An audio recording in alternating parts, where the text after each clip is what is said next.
हेमन connect में आपका स्वागत है दोस्तों। जयराम मातो दिल्ली गए हुए थे, क्यों गए हुए थे पता नहीं, लेकिन यहाँ पर लोगों को ये उम्मीद थी कि संभवतः वो वहां पर देवेंद्र महतो से मिलेंगे। चूंकि वो आईसीयू में है तो उनसे मुलाकात हो नहीं पाई।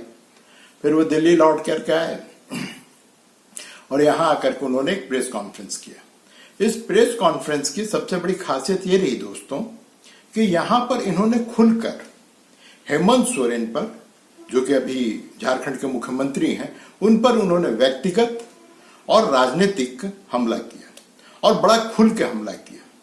उन्होंने एक तरह से जो उनका जो राजनीतिक मुद्दा है, जिन मुद्दों के बल पर झारखंड मुक्ति मोर्चा यहाँ पर झारखंड में बनी हुई है, या ये कहिए कि चुनाव जीतती है, लोगों को अपने तरफ आकर्षित करती है, उन सभी मुद्दों को जयराम महतो ने न सिर्फ छुआ बल्कि हेमंत सोरेन को आईना दिखाने का काम किया।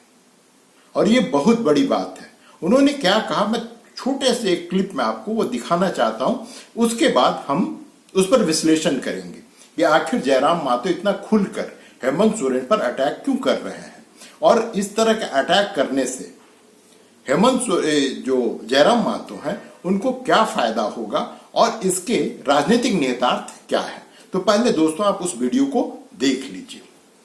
तो स्पष्ट है कि जो विधानसभा का सत्र जाएगा 81 के 81 विधायकों को यही संदेश होगा कि आप कैसे यहां के नियोजन में, चाहे वो प्राइवेट सेक्टर हो चाहे वो सरकारी सेक्टर हो, मैक्सिमम झारखंड के लोग कैसे होगा, सदन में आप बैठे हैं, इस बात को आपको तय करना होगा। दूसरी बात, मैं माननीय मुख्यमंत्री से आग्रह करूंगा, देखिए एक कहावत है कि अपना अपना करो सुधार तभी मिटेगा भ्रष्टाचार। यदि आप अपना सुधार नहीं करेंगे तो आप लाख लोगों को बरगला लें, जब समय आता है तब आप अपने आप को आदिवासी का बेटा करके बच जाते हैं। लेकिन इस लिस्ट में आदिवासियों का भी नाम है, इसलिए सबसे कहना चाहेंगे आप आदिवासी अगर हितैषी हैं तो पहले नेमरा गोला के अलावे जहां जहां आपका जमीन है आदिवासियों को वापस कर दीजिए, तभी आपको आदिवासी हितैषी कहेंगे। दोस्तों पहले वीडियो के अंतिम हिस्से की चर्चा करते हैं। यहाँ पर जयराम महतो स्पष्ट रूप से कह रहे हैं हेमंत सोरेन को कि भैया जो तुम्हारी पुश्तैनी जमीन है उस जमीन को छोड़कर जितने भी जमीन तुम्हारे झारखंड में है उसको आप आदिवासियों को लौटा दें, क्योंकि आप अपने को आदिवासी का बेटा कहते हैं।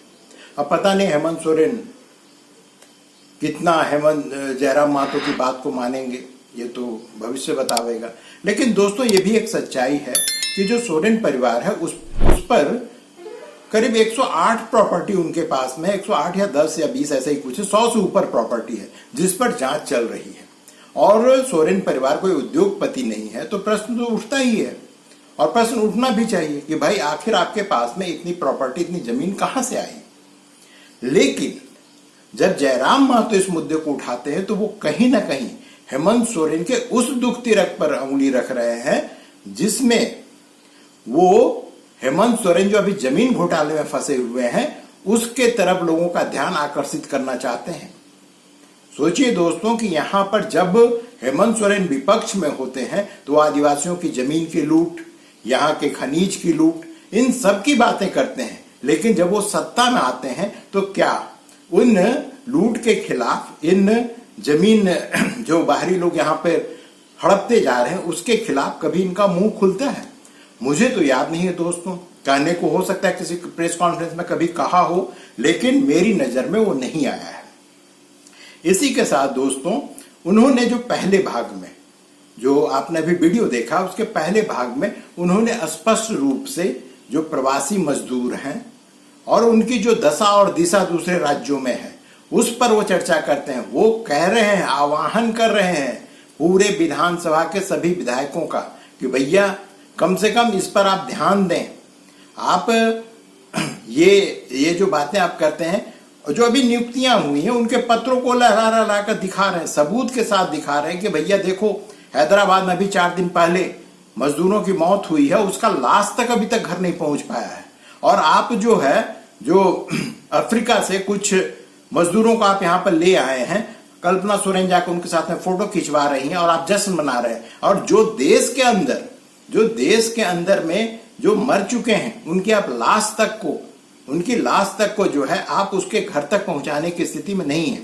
ये एक वास्तविकता है दोस्तों कि अफ्रीका से जो मजदूर आए हैं उसमें सिर्फ राज्य सरकार का इतना ही रोल है कि उसने विदेश मंत्रालय को सूचित किया है, और जो सारा का सारा कार्य है वो विदेश मंत्रालय ने किया है। लेकिन राज्य सरकार जो है, अभी भी चुनाव का समय है तो अपना पीठ क्यों न थपथपाए, वो थपथपा रही है। तो इन्हीं विसंगतियों की ओर जो है जयराम मातो इंगित कर रहे थे। लेकिन दोस्तों इसके राजनीतिक निहितार्थ क्या है? आखिर जयराम मातो दिल्ली से लौट कर आते हैं और आते ही वो हेमंत सोरेन पर धावा बोल देते हैं और उनके हर जिन मुद्दों पर झारखंड मुक्ति मोर्चा बनी हुई है, चुनाव जीत रही, उन सारे मुद्दों की धज्जियां उड़ाते हैं। इसका राजनीतिक निहितार्थ क्या है? तो दोस्तों ये तो स्पष्ट हो गया है कि अब जयराम मातो जो झारखंड मुक्ति मोर्चा का जो गठबंधन है उसके साथ में ये अपना गठबंधन नहीं करने जा रही है। इसलिए नहीं करने जा रही कि दोस्तों ये सोशल मीडिया का जमाना है, सब कोई जानता है कि आप क्या, कहां और किसके लिए बोलते हैं। अब जब आप अभी राज्य सरकार के खिलाफ आंदोलन कर रहे हैं, आप आंदोलनों का नाम गिनाते हैं, इनके जो नेता हैं देवेंद्र महतो, अभी जो सहायक पुलिसकर्मी उनके साथ में जब ये मुख्यमंत्री का आवास घेरने गए थे तो उनको इतनी मार पड़ी है कि उनको यहां से झारखंड से रेफर किया गया है दिल्ली एम्स में रेफर किया गया। आप समझ सकते हैं कि उनकी हालत कितनी खराब होगी। और इस स्थिति में आप उसी पार्टी के साथ में अगर आप समझौता करते हैं, गठबंधन करते हैं, तो लोग जो आपके पीछे आज खड़े हैं वो पूछेंगे ना आपसे कि जिसने लाठी चलवाया है हमारे कार्यकर्ताओं पे, उसके साथ में हम कैसे बैठ सकते हैं, उनके साथ में हम कैसे राजनीति कर सकते हैं, उनके साथ में हम कैसे लोगों के पास जाकर के कह सकते हैं कि भैया हमने हेमंत भैया के साथ में गठबंधन कर लिया है। तो इसका एकदम उन्होंने स्पष्ट कर दिया है, हालांकि उन्होंने कहा नहीं है, लेकिन राजनीति इशारों से चलती है और इशारा यह है कि जयराम मातो झारखंड मुक्ति मोर्चा से गठबंधन नहीं करने जा रहे हैं। इसका एक दूसरा पहलू भी है, वो ये है दोस्तों कि क्या फिर अगर ये झारखंड मुक्ति मोर्चा के साथ नहीं जाएंगे तो क्या भारतीय जनता पार्टी के साथ में जाएंगे, या भारतीय जनता पार्टी जो गठबंधन बना रहे क्या उसके साथ में जाएंगे? यहां पर जब उनसे ये प्रश्न स्पष्ट रूप से सीधे डायरेक्ट पूछा गया तो जयराम मातो इस प्रश्न को टालते हुए दिखे। वो इस पे ना हाँ कह रहे हैं ना कह रहे हैं। ऐसा क्यों है दोस्तों, ये मैं आपको बताता हूं। दरअसल आजसू के जो सुदेश मातो हैं वो दिल्ली गए हुए थे। वहां जाकर के उन्होंने शिवराज सिंह चौहान जो कि भारतीय जनता पार्टी के यहाँ पर झारखंड के चुनाव प्रभारी हैं, उनसे जाकर मुलाकात की है और लोगों ने कहा है कि डील डन हो गया है। लेकिन डील डन कितने सीटों पर हुआ है? जो छन के खबर आ रही है उसके अनुसार 7 या 8 सीट देने को भारतीय जनता पार्टी सुदेश महतो को तैयार है, लेकिन इनकी मांग है कि हमको 10-12 सीट दी जाए। अब देखिए क्या होता है। एक पेंच और भी फंसा हुआ ईचागढ़ सीट को लेकर के। ईचागढ़ विधानसभा सीट पर जो है भारतीय जनता पार्टी अपना प्रत्याशी देना चाहती है, लेकिन आजसू चाहती है, सुदेश महतो चाहते हैं कि वहां पर ये सीट जो है हमें दे दिया जाए, हम अपना प्रत्याशी खड़ा करें। तो ये तो रही दोस्तों चुनाव का मौसम है, अभी कई बार बैठकें होंगी, कैसे सीट का बंटवारा होगा। अब जो है अगर जयराम मातो भारतीय जनता पार्टी से गठबंधन करते हैं, इनके बारे में भी यही खबर आई थी कि इनको 7 या 8 सीट का ऑफर दिया गया है। स्वाभाविक है कि ये भी 10 सीट मांगेंगे, 10 या 12 सीट तो ये भी कम से कम मांगेंगे, तो हो गए 20-22 सीट।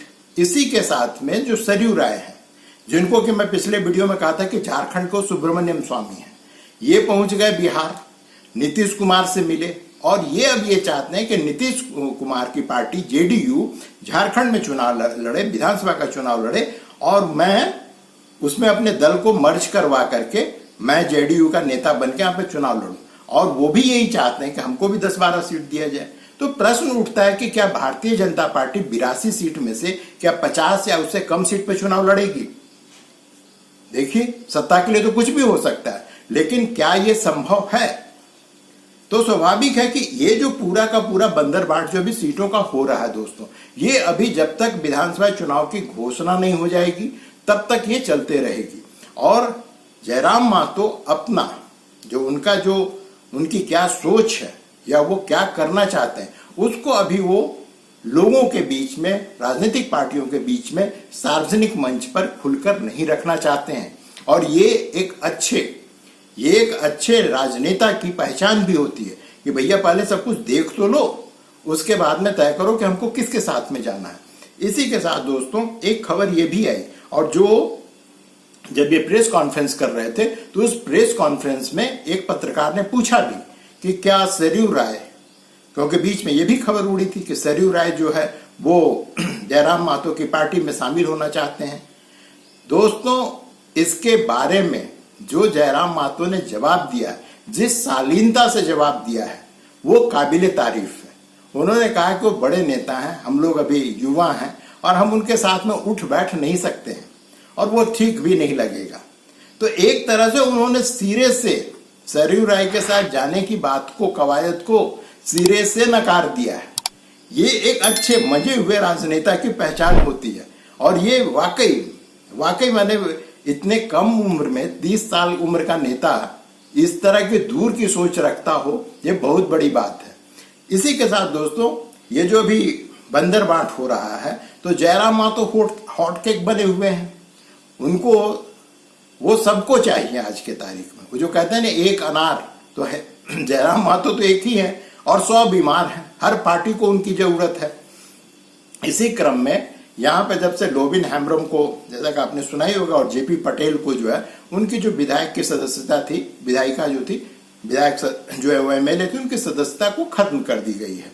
चमरा लिंडा की नहीं की गई, बहुत सारे टेक्निकल कारण बता करके उनको जो जेएमएम अपने साथ में अभी भी रखे हुई है।